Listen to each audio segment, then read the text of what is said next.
Okay, this is a 1765 period Kentucky long rifle or Pennsylvania long rifle, whichever you prefer. This particular one was made in 1982 by a fellow by the name of Jim Chambers in North Carolina.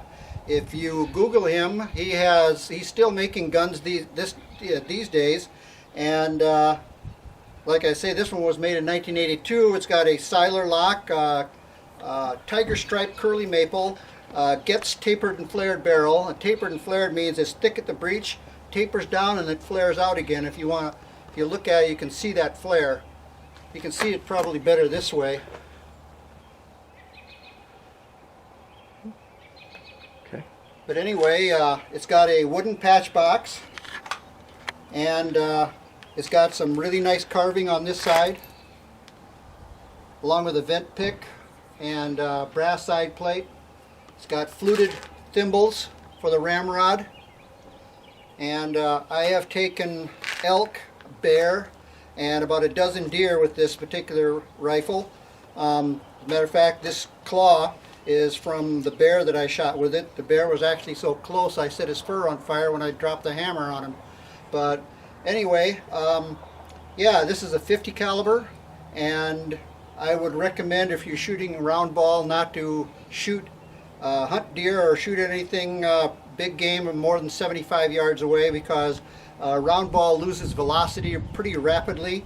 And so it's actually what I do with this rifle is I bow hunt with it. But unlike bow hunting, I can shoot at 75 yards instead of 20. But anyway, this is a beautiful rifle, and let's load it and fire it. We're going to load this rifle up. First order of business. Whoops. Butterfingers today. Make sure it's set right. I use 85 grains of 3FG powder with this particular rifle, and we'll load it up. Now, you see in the movies where they take these things and they dump it down the barrel like that. Don't ever, ever, ever, ever, ever, ever do that. Because if you ever do that and you followed with a hot shot and you pour it down the barrel and there's a hot spark down there, you're going to take your head off. So it's only in Hollywood that they do that. Don't do it any other time. I mean, don't ever do it. Unless you're in Hollywood, then you can do it. All right, 85 grains.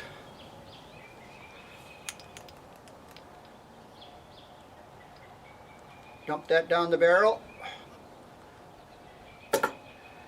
Put the cap back on it. All right, I always tap the side of the barrel to settle the powder. Then we take a patch and we put some lubricant on one side of the patch. You don't need to put it on both sides, because you only need to lubricate the side that touches the rifling. With this particular rifle, I use a 495 round ball. What the patch does is it grips the rifling and grips the bullet at the same time, because the bullet is slightly undersized. So we take that and punch that down the barrel. Then take the ramrod,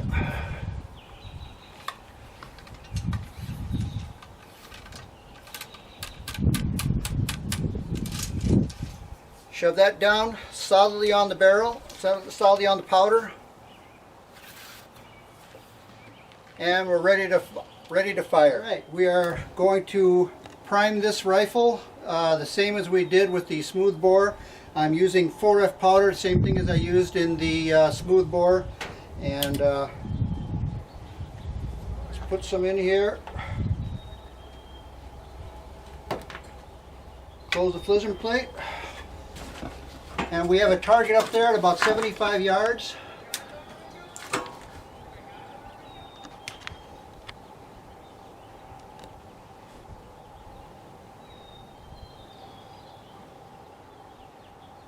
Okay, here we have the target at 75 yards away. You see where the bullet hit right here, which is pretty good. If it was a deer, it'd be dead. At 50 yards, most of my shots actually with that rifle are at about 50 yards, and when I keep it sighted in at this, I can aim dead on from 0 out to 75 yards, and past that I don't shoot, so I'm happy with that. As I said before, this is Tiger Stripe Curly Maple. Tapered and flared, gets 50 caliber barrel. On the back side,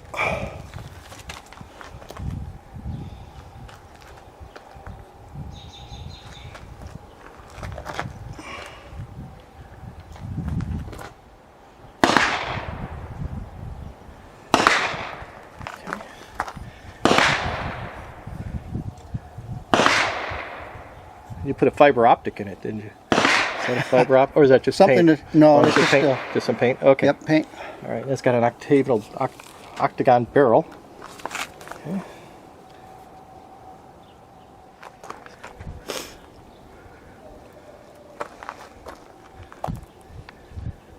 right. Think we do a top view again?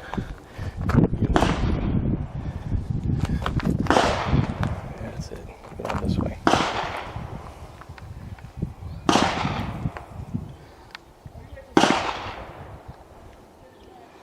See, it has my initial right here.